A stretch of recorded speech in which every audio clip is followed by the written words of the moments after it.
Searchlights scan the sky and the sound of aeroplane engines fill a packed Royal Hall in the Villa Marina here in Douglas for a concert held on Thursday, May the 8th, as the island marked the 80th anniversary of VE Day, Victory in Europe, the start of the end of the Second World War. The concert, organised jointly by the Isle of Man branch of the Royal British Legion and MHK Andrew Smith in cooperation with the Cabinet Office, was in the presence of His Excellency the Lieutenant Governor Sir John Lorimer and Lady Lorimer, and, as you'll hear, other distinguished guests. And it features soloists Nicola O'Connor and Paul Costain, accompanied by Gareth Moore, with Laxey and the Doon School Choir and students from Ramsey Grammar and Castle Rushen High Schools. Music from the era is from a specially created band conducted by Andrew Smith and made up of musicians drawn from other bands from all over the island.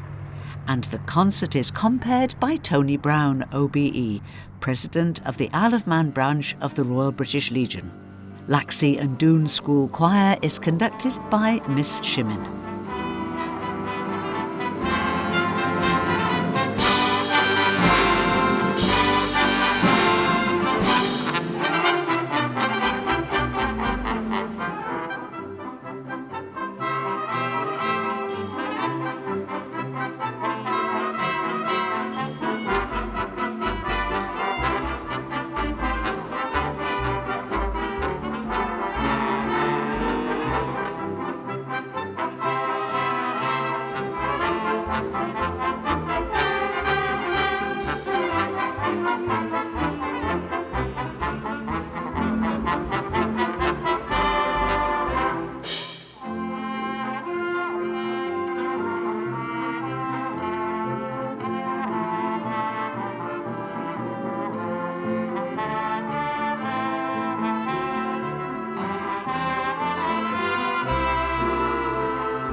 My dear friends, this is your hour.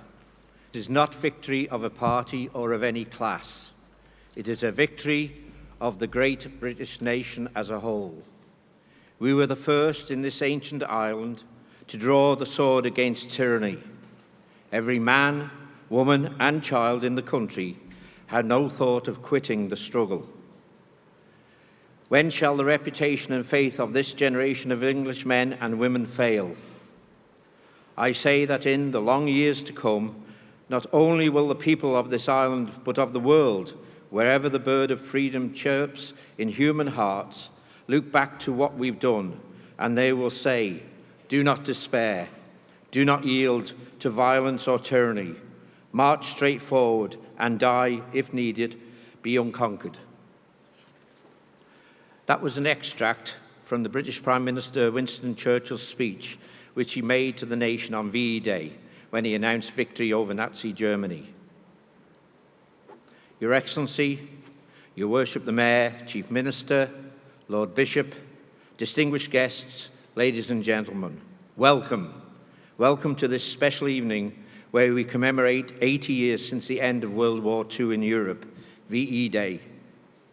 The band opened the evening with the Dam Busters March, which is the theme music from the 1955 British war film, The Dam Busters. The musical composition by Eric Coates has become synonymous with both film and the real Operation Chastise, when on the night of the 16th of May, 1943, 617 Squadron RAF successfully carried out attacks on German dams using special bouncing bombs, inflicting much damage.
On November the 3rd, 1941, Glenn Miller and his orchestra recorded what would become one of their biggest hits, the swing instrumental you have just enjoyed, titled A String of Pearls.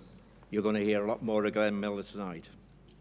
By February 1942, the RCA Bluebird record would top the Billboard Top 10 best-selling record charts. I now have pleasure in inviting onto the stage the Laxey and Doon School Choir, who are going to entertain you.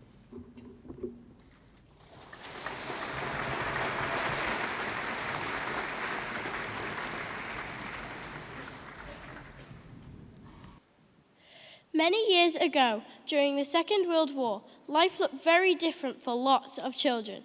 They had to be brave, help their families, and do their part for the nation. Some helped grow food, like digging up potatoes from the fields.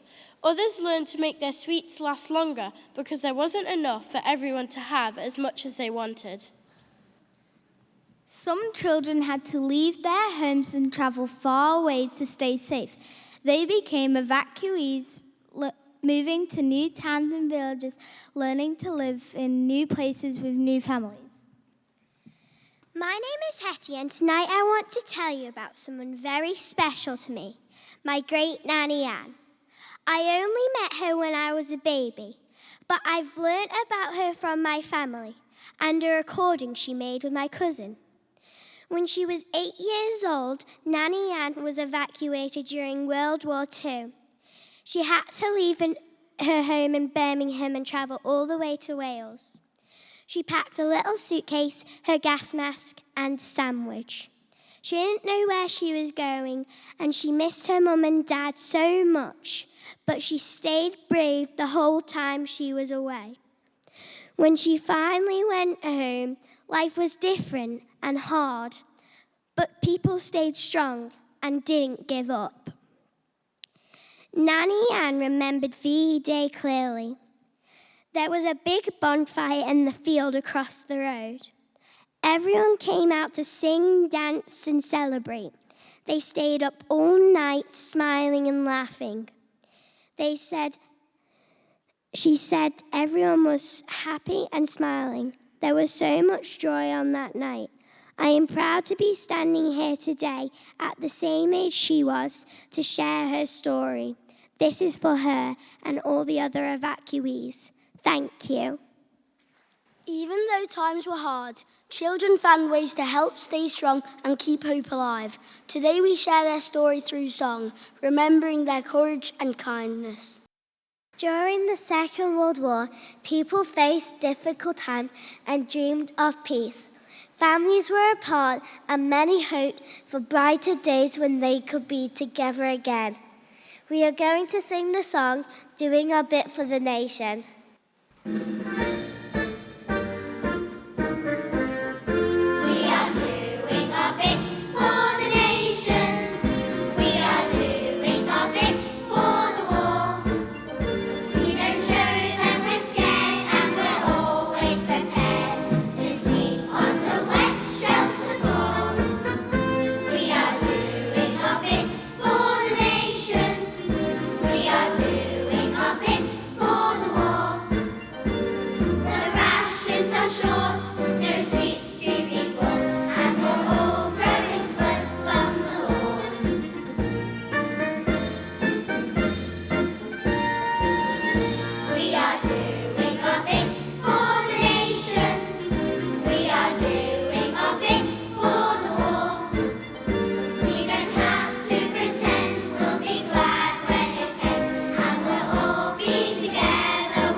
In times of great challenge, music has a way of bringing hope, reminding us of brighter days ahead.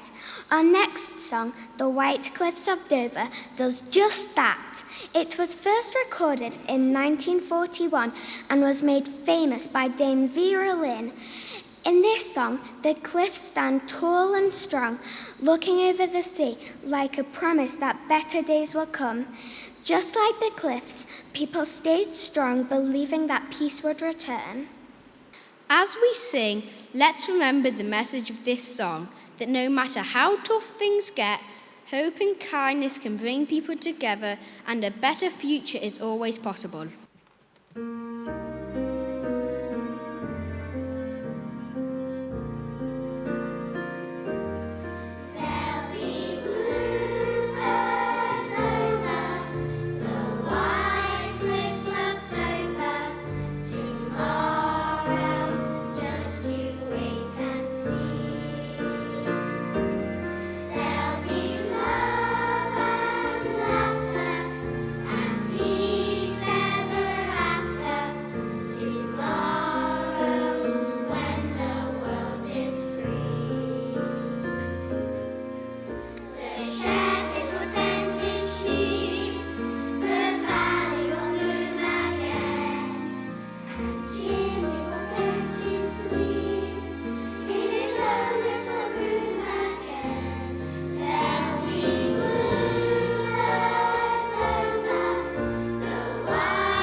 Well, wasn't that wonderful, eh? Well done. May I just welcome everybody here this evening on behalf of the Royal British Legion and Andrew Smith, who's here, who's been one of the main organisers, and thank the government also for their support to enable us to put on this special event. And thank you to everyone involved. I'll come back to the band and other people later on. So if I now hand back to Andrew, he's going to take you on another patrol.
Well, wonderful music tonight, and let's just show our appreciation to Don Henthorne for that solo. Well done, Don.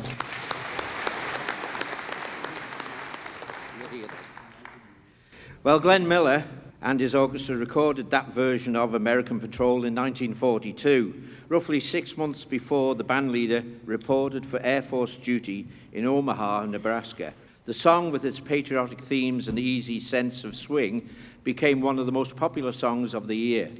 It remains a classic example of Glenn Miller's late-period big band style. As we remember VE Day and the events of World War II, I wish to just recognise part of the significant contribution the island and its people made, many of the people who lost their lives when they were involved in World War II. During 1939, our population numbered only about 60,000. Many men volunteering at the outbreak of World War II, with subsequently many others being called up. 496 lost their lives serving in the armed forces during World War II, with many others injured. The island also housed many important military facilities that were built to help with the war effort. 2 military airfields were built, one in the north of the island, RAF Derby, and one in the south, HMS Early, which was located at what is now Ronsway Airport. The island was the location for 3 top-secret radar stations, one at the Point of Ayre, one at Scarlett in Castletown, and one in Dalby. Additionally, there was a special radar training school named HMS Valkyrie, which was located in Douglas, and is the building where Manx Radio now operates from. There were numerous other military facilities built during the war on the island, and thousands of military personnel came to the island for special training. The Isle of Man was also home to a considerable number of internment camps, with such being located in Douglas, Ramsey, Peel, Port Erin and Port St Mary, where some 14,000 internees were imprisoned for the duration of the war. Ladies and gentlemen, it now gives me great pleasure to welcome onto the stage Nicola O'Connor.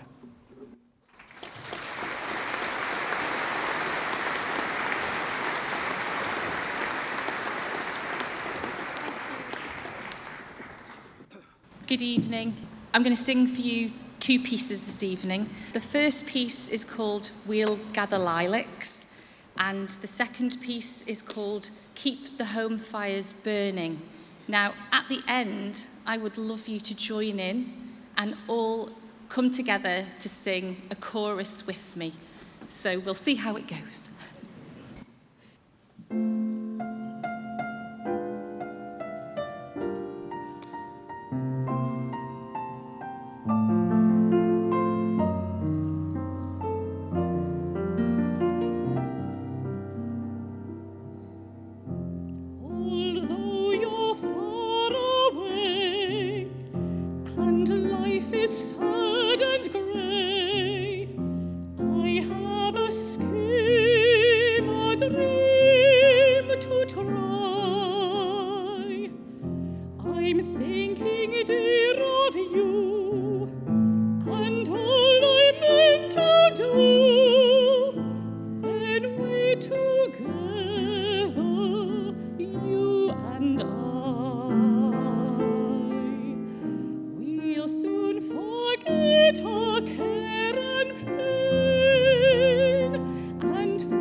Never let me go.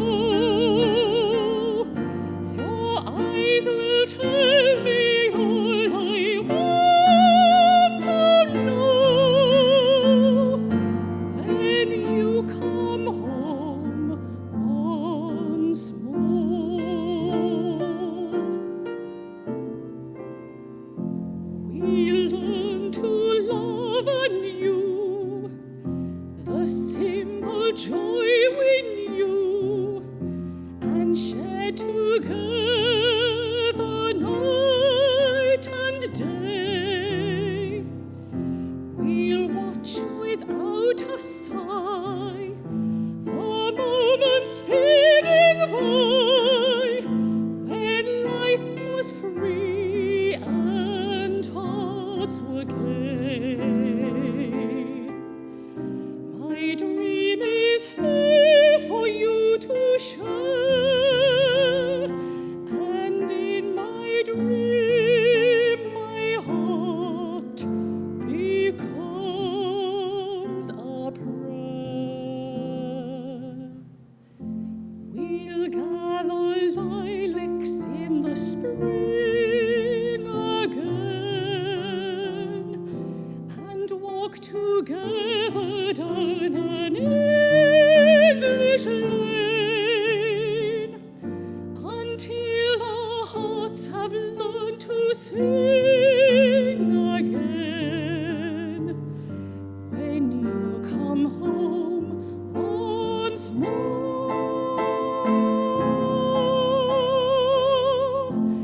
and in the evening by the firelight's glow, you'll hold me close and never let me go. Your eyes will tell me all I want to know. When you come home again.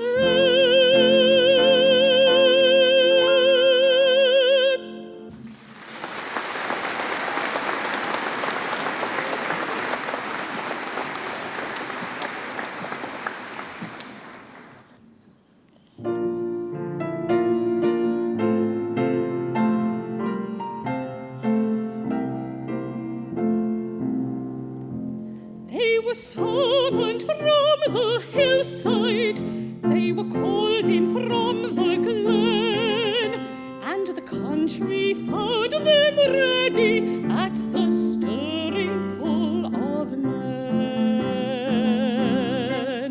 Let no tears add to their hardship as the soldiers pass along, and although your heart is breaking, make it sing this cheery song. Keep the home fires burning while your hearts are yearning. Though your lads are far away, they dream of home. There's a silver lining through the dark cloud shining. Turn the dark cloud inside out till the boys come home.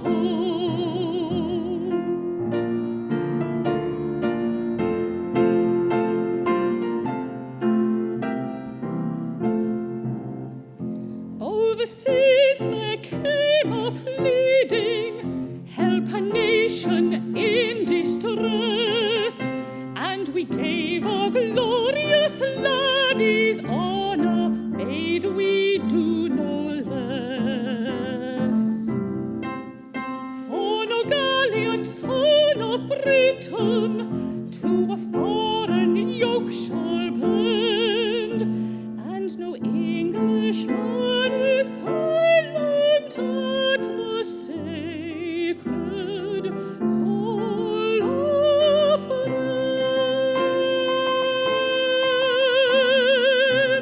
Keep the home fires burning while your hearts are yearning.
Well, wasn't that absolutely fabulous?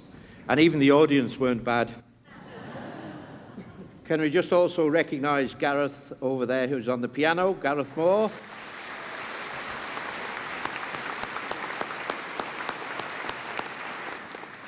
Right. Thank you, Nicola. That was absolutely fabulous and most enjoyable. We now have narrations by Castle Rushen High School secondary school students, who I now invite to come along and up onto the stage. Please welcome Camilla Perry and Katie Rose Hughes.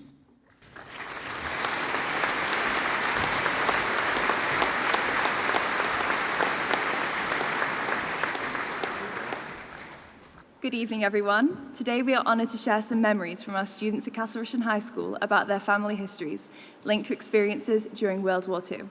These stories not only highlight the bravery and sacrifices of their ancestors, but also remind us of the importance of remembering and learning from the past. Matthew shared the fascinating story of his great-great-uncle, Philip R. Corrin. Philip was a bombardier on an American B-24 Liberator in the Army Air Corps, assigned to the 13th Air Force, also known as the Jungle Air Force. He was stationed on Morotai Island, located between New Guinea and the Philippines. In 1944, Philip's plane was shot down by the Japanese over the island of Borneo. Remarkably, he spent 7 months hiding in the jungle and villages of Borneo, supported by the local population while the island was under Japanese occupation.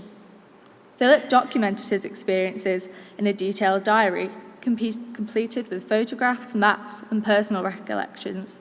This diary is a treasured family heirloom, offering a vivid account of the horrors of war, human bravery, and the kindness he encountered. Matthew finds his great-uncle's history fascinating and inspiring.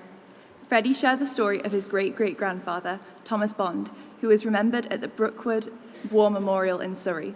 Thomas died on 28th of September 1942 and was awarded the 1939-45 star. Freddie's family is proud of his service and shared an image of the memorial where Thomas's name is inscribed. Freddie also spoke about his great-great-uncle, James Merrick, who fought at Dunkirk. James was captured and spent the remainder of the war in a prisoner of war camp. He was promoted to the rank of captain and was mentioned in dispatches. Freddie's family shared family trees, photographs, and a newspaper article detailing James's status as missing before he was located in the prisoner of war camp. Isabel shared the story of her great-great-grandfather, who was stationed in North Africa and Italy during the war. Before the war, he was a furniture upholsterer. Isabel is curious about the choices made by her relatives, why some joined the RAF whilst others went into the army. She wonders, like many others do, whether they were conscripted or volunteered. Sophie from Year 9 shared the story of her great-grandfather, who was part of the British landing in Sicily in 1943. This event also coincided with his 21st birthday, an event that also marked his promotion to captain in the Highland Division. Sophie's family have many photos and still own his cap and uniform from this very event. Tristan's Manx ancestors played significant roles during the war. His great-great-grandfather remained on the Isle of Man as a farmer, a protected occupation. His great-great-grandfather's 2 brothers went to fight, one for the Manx Regiment and the other for the Royal Air Force. Charlie shared memories from her grandmother, who was a schoolgirl on the island during the war. Her grandmother recalls the difficulties of living under rationing and the Italian internees who worked at her family farm. These internees would pick wild garlic from the hedgerows to improve the taste of their food. Many of our students were eager to share their family histories, and parents and other relatives were grateful and helpful to provide information, and a common theme along these stories is the desire to keep the memories alive, ensuring that the experiences and sacrifices of their ancestors are not forgotten. There is a strong desire to learn from the past. As one of our Year 9 students' relatives wisely said, if we forget these hideous moments in history and do not heed the lessons of the past, they could occur again. As a school and an island community, we must continue to remember the sacrifices and the stories of those who fought in the war, as well as those who lived through it at home. In these troubled times, it's crucial to listen to the lessons of the past and take heed from them carefully. Thank you. We now have 2 students from Ramsey Grammar School. My name is Daniel Cross, and the man you see on the screen is Harold Garrett, my great-grandfather, who served as a member of the Manx Regiment during the Second World War. I never got to meet him, as he passed in 1993, and like many veterans of the Second World War, He never spoke of his experiences of service to anyone. So, you're probably now wondering why I'm here and how on earth I know anything about him. Well, in my granny's attic, there is a brown leather suitcase, the most interesting and awe-inspiring suitcase I have ever opened. It is full of everything my great-granddad gained during the war, from badges and buttons to photos and leaflets, and even a German officer's knife he had seized from a prisoner. Using these items, I pieced together his World War II journey as part of the 2023 Tell Me project, and I was honoured to win the Spirit of Normandy Hector Duff Prize. Before war broke out, my great-granddad trained as an electrician and married Catherine Margaret Cooley, my great-grandmother, in 1936. Harold, when war broke out, was a member of the Manx Regiment and the 7th Armoured Division, nicknamed the Desert Rats, and served in North Africa from 1941 to 1943.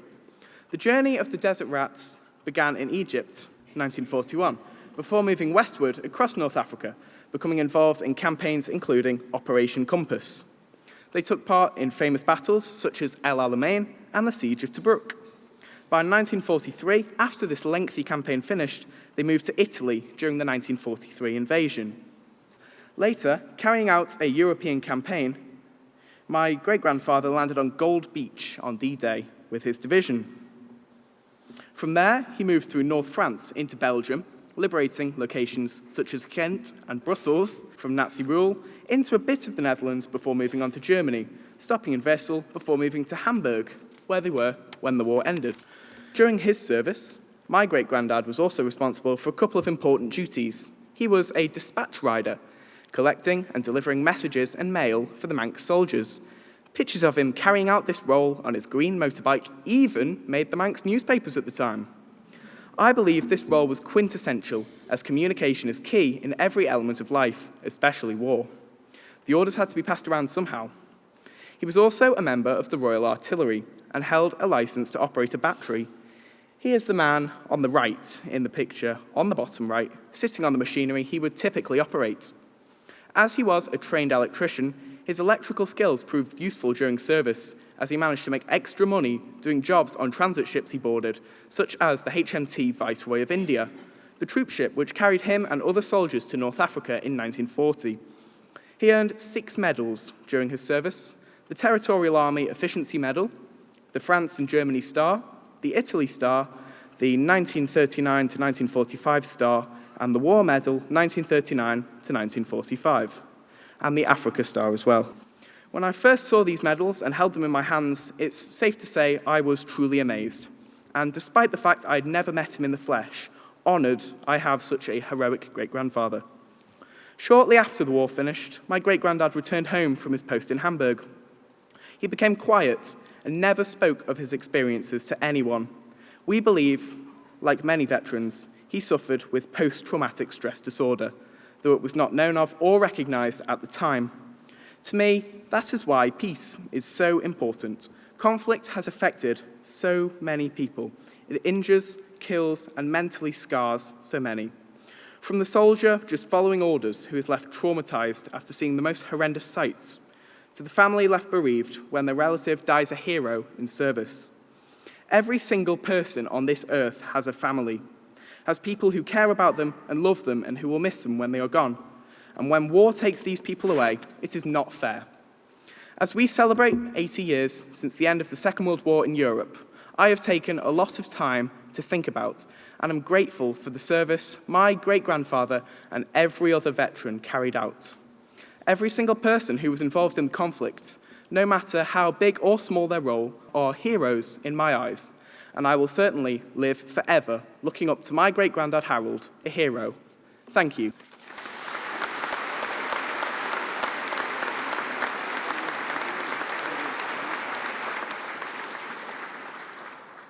Good evening, I'm Jess Musgrove, the winner of the 2024 Tell Me project, and I found my passion for history by learning about war and peace. First, I'm going to speak about my great-granddad, Professor John Musgrove. He was called up to serve in the RAF in 1939, but spent a lot of time at Coningsby Air Base in Lincolnshire, waiting for posting. Here, he met Gladys, and they married before he was sent abroad in 1941. He spent his time away moving around North Africa and Italy, establishing listening and communication posts throughout these countries. He did not return home until 1945. The second of my great-granddads was Harold Pearson. He had a reserved occupation with GPO, which is now British Telecom. Much of what he did was very secret work.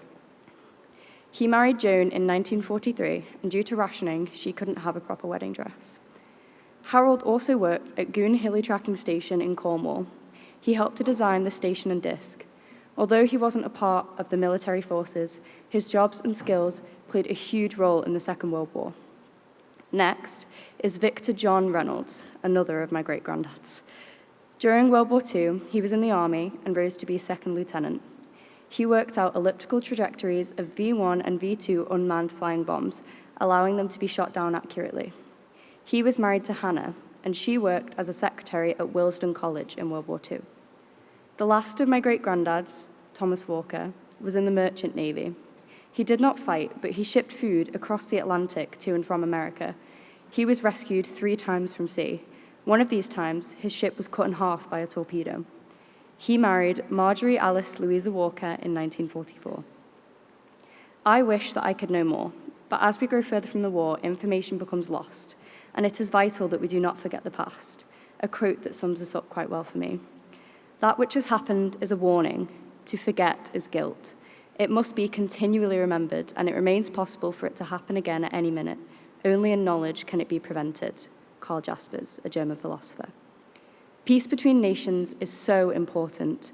Without peace, the world wouldn't function smoothly, the economy would lose stability, and the well-being of humankind suffers. In the Second World War, many lives were lost, and 80 years later, we honor and remember them in our daily lives. To keep the peace, we must never forget. Thank you.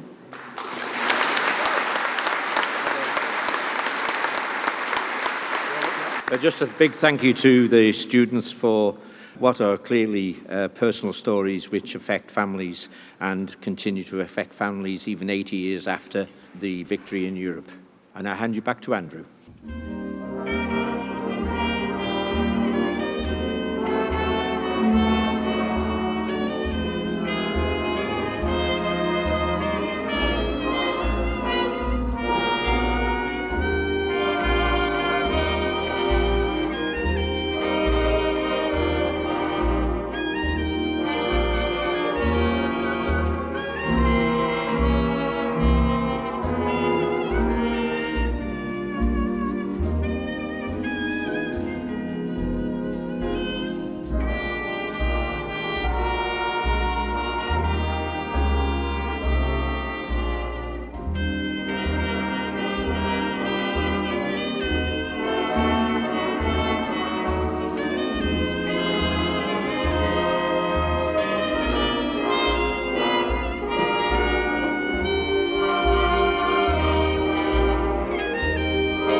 Well, I think we should just recognise Doug there for his solo in that. Well done, Doug. I won't tell you how old he is, but he's older than me. He's 91. 91. I was trying to keep that a secret, Doug. You know who to blame? The man in the white coat. Anyway, well done. Moonlight Serenade was first recorded in 1939 and became Glenn Miller's signature tune. Glenn Miller, who became the big swing orchestra of the period, produced a stroke of genius to his band by giving the lead to the saxophone section to the clarinet, thereby creating the typical Miller sound, which we just heard. Ladies and gentlemen, I now have great pleasure to invite onto the stage Mr. Paul Costain.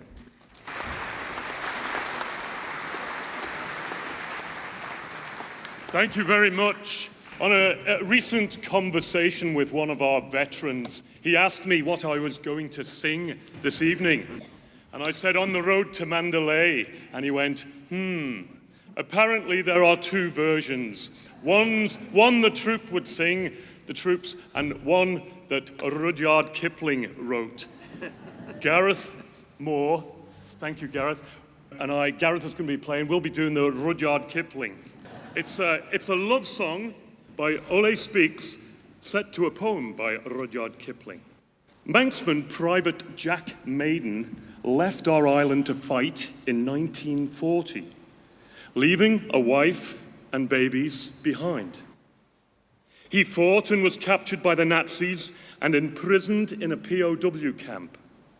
Liberated, he returned home to Colby in his demob suit and was met by his wife and children at Colby railway station. They all walked home on the road to their house called Mandalay. On the road to Mandalay.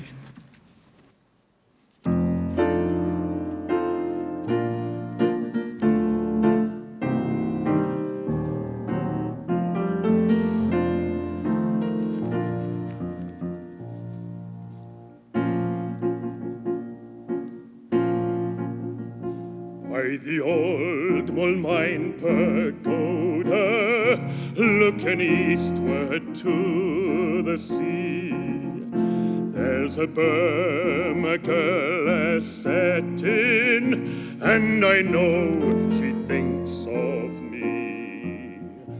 For the wind is in the palm trees, and the temple bells they say, come you back, you British soldier, come you back to Mandalay,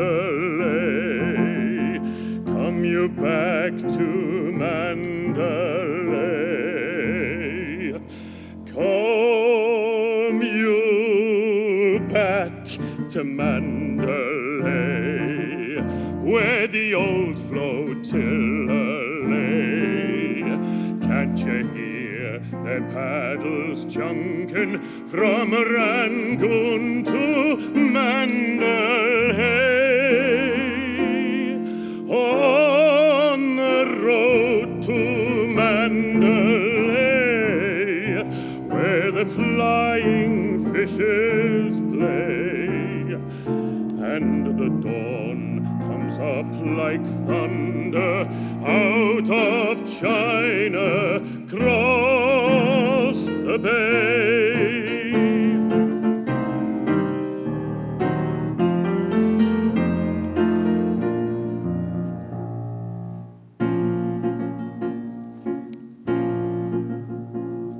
Her petticoat was yellow, and a little cap was green, and her name was Subi Lolat, just the same as Theba's queen.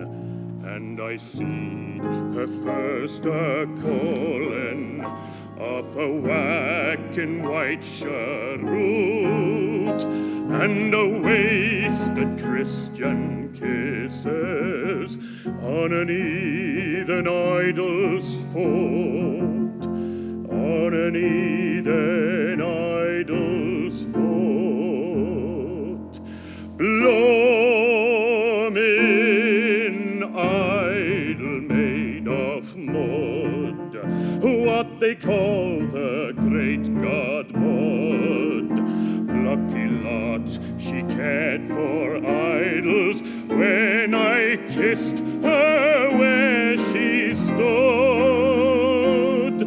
on the road to Mandalay, where the flying fishes play, and the dawn comes up like thunder out of China, crossed the bay.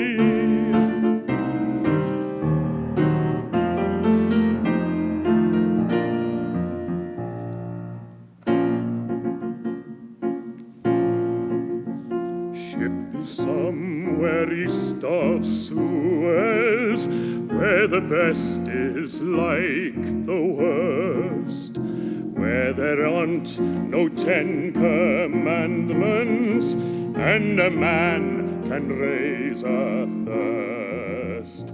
For the temple bells are calling, and it's there that I would be, by the old Woolmine pagoda, looking lazy at the sea, looking lazy at the sea.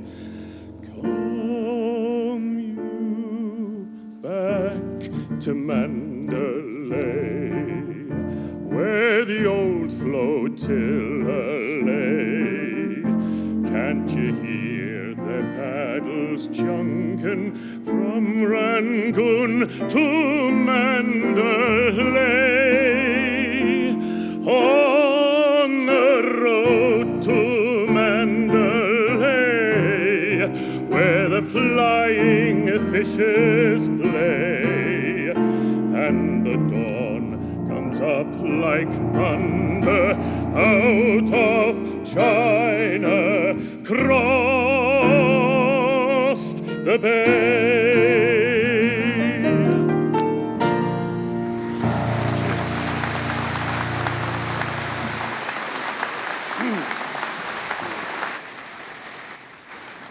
A fairly recent song. It's more of a folk song written by Eric Bargle in 1980.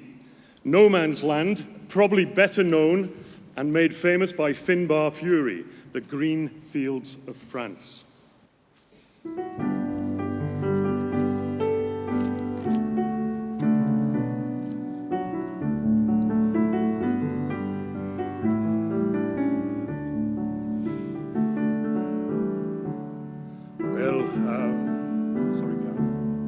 Well, how do you do, young Willie McBride? Do you mind if I sit here down by your graveside and rest for a while in the warm summer sun?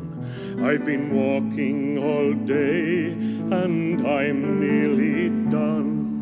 I see by your gravestone you're only 19 when you joined the Great Fallen in 1916. Well, I hope you died well, and I hope you died clean. Oh, William McBride, was it slow and obscene? Did they beat the drum slowly? Did they play the fife lowly? Did they sound the death march as they lowered you down? And did the band play the last post and chorus? Did the pipes play the flowers of the forest?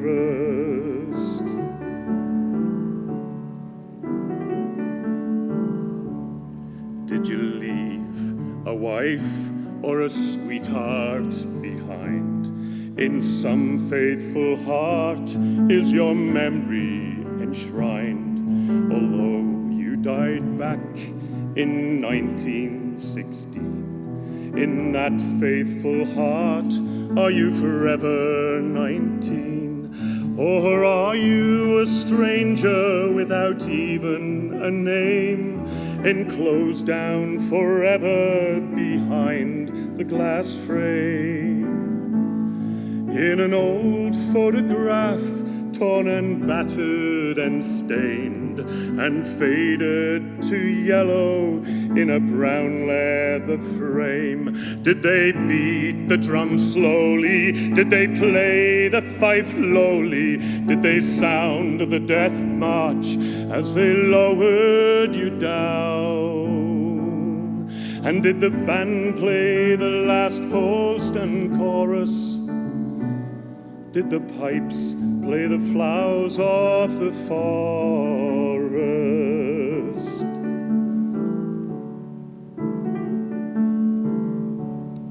The sun, now it shines on the green fields of France. There's a warm summer breeze, and it makes the red poppies dance. And look how the sun shines from under the clouds. There's no gas, no barbed wire, there's no guns firing now. But here in this graveyard that's still no man's land, the countless white crosses stand mute in the sand. To man's blind indifference to his fellow man, to a whole generation that were butchered and damned. Did they beat the drum slowly? Did they play the fife lowly? Did they sound the death march as they lowered you down?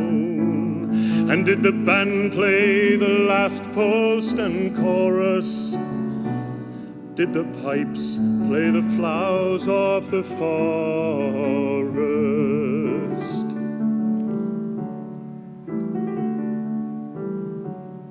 Young Willie McBride, I can't help wondering why. Do those that lie here know why they did die? And did they believe when they answered the call? Did they really believe that this war would end wars? Well, the sorrow, the suffering, the glory, the pain, the killing and dying were all done in vain. For young Willie McBride, it all happened again. And again and again and again and again. Did they beat the drum slowly? Did they play the fife lowly? Did they sound the death march as they lowered you down? Did the band play the last post and chorus? Did the pipes play the flowers of the forest?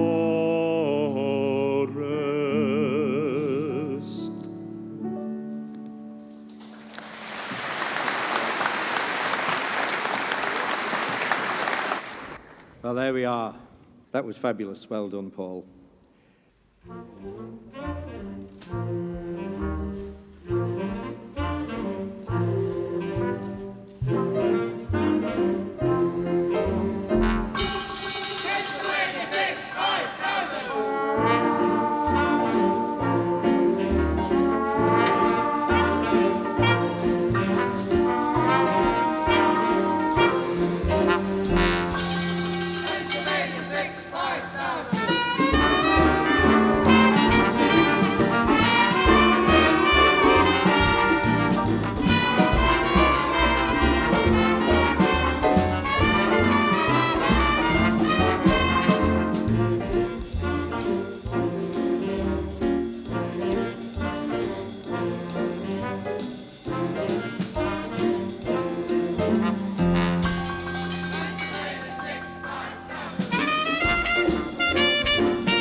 Well, they are a famous phone number, Pennsylvania 65000, and that was used to reach the Hotel Pennsylvania, which I understand is either being demolished or is being demolished and replaced.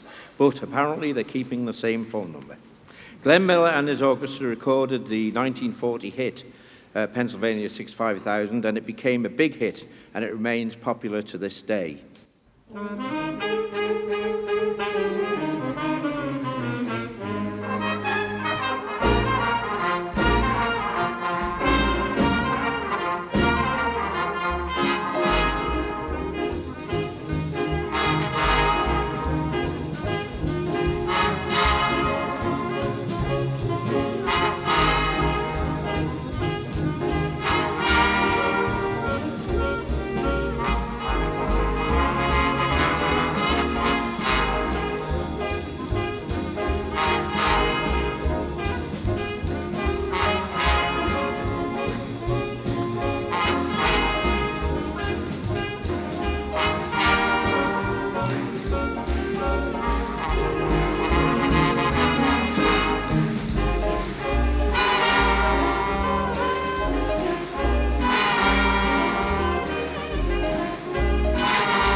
Well done, Andrew.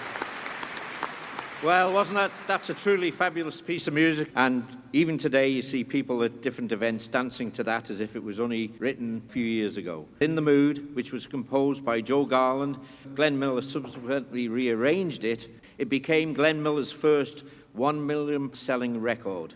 Apart from the clapping, I could see a few feet going as well. But nobody was brave enough to come and dance in the front, which was a pity. Can we just say, as we come to the conclusion of the concert, this band have all been brought together by Andrew. So can we ask the band to stand and please show your appreciation.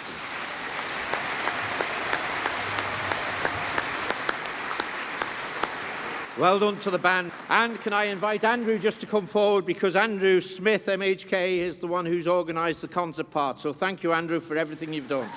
Come on out front, Andrew. Your Excellency, that concludes the concert part of this evening.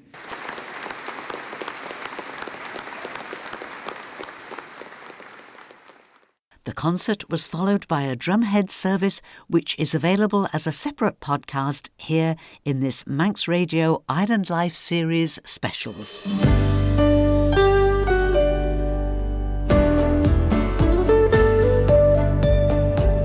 The Nation Station, Manx Radio.